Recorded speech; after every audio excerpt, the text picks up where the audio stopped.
I mean, why is that? I mean, is it just because people are lazy today, or they're bored? I mean, are we just like bored, spoiled children who've just been lying in the bathtub all day, just playing with their plastic duck, and now they're just thinking, well, what can I do? Okay, yes. We are bored. We're all bored now.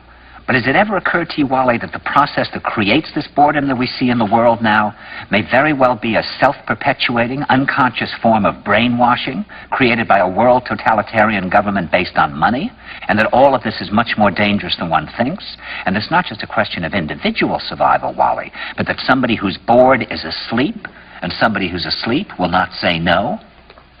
See, I keep meeting these people. I mean, just a few days ago, I met this man whom I greatly admire. He's a Swedish physicist, Gustav Bjornstrand, and he told me that he no longer watches television, he doesn't read newspapers, and he doesn't read magazines. He's completely cut them out of his life because he really does feel that we're living in some kind of Orwellian nightmare now, and that everything that you hear now contributes to turning you into a robot.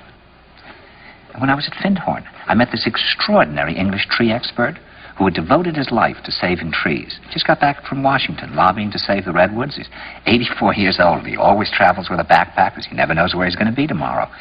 And when I met him at Findhorn, he said to me, "Where are you from?" And I said, "New York." He said, "New York, yes, that's a very interesting place. Do you know a lot of New Yorkers who keep talking about the fact that they want to leave but never do?" And I said, "Oh, yes." And he said, "Why do you think they don't leave?" I gave him different banal theories. He said, "Oh, I don't think it's that way at all." He said, "I think that New York is the new model for the new concentration camp, where the camp has been built by the inmates themselves, and the inmates are the guards, and they have this pride in this thing they've built. They've built their own prison, and so they exist in a state of schizophrenia, where they are both guards and prisoners, and as a result, they no longer have, having been lobotomized, the capacity to leave the prison they've made, or to even see it as a prison." And then he went into his pocket and he took out a seed for a tree and he said, "This is a pine tree." He put it in my hand and he said, "Escape before it's too late." See, actually for 2 or 3 years now, Chiquita and I have had this very unpleasant feeling that we really should get out. And we really should feel like Jews in Germany in the late 30s. Get out of here. Of course, the problem is where to go, because it seems quite obvious that the whole world is going in the same direction. See, I think it's quite possible that the 1960s represented the last burst of the human being before he was extinguished, and that this is the beginning of the rest of the future now, and that from now on there'll simply be all these robots walking around, feeling nothing, thinking nothing, and there'll be nobody left almost to remind them that there once was a species called a human being, with feelings and thoughts, and that history and memory are right now being erased, and soon nobody will really remember that life existed on the planet. Now, of course, Bjornstrand feels that there's really almost no hope, and that we're probably going back to a very savage, lawless, terrifying period. Findhorn people see it a little differently. They're feeling that there'll be these pockets of light springing up in different parts of the world, and that these will be, in a way, invisible planets on this planet. And that as we, or the world, grow colder, we can take invisible space journeys to these different planets, refuel for what it is we need to do on the planet itself, and come back.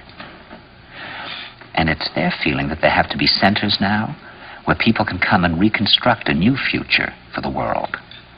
And when I was talking to Gustav Bjornstrand, he was saying that actually these centers are growing up everywhere now. And that what they're trying to do, which is what Findhorn was trying to do, and in a way, what I was trying to do. I mean, these things can't be given names, but in a way, these are all attempts at creating a new kind of school or a new kind of monastery. And Bjornstrand talks about the concept of reserves, islands of safety, where history can be remembered and the human being can continue to function in order to maintain the species through a dark age.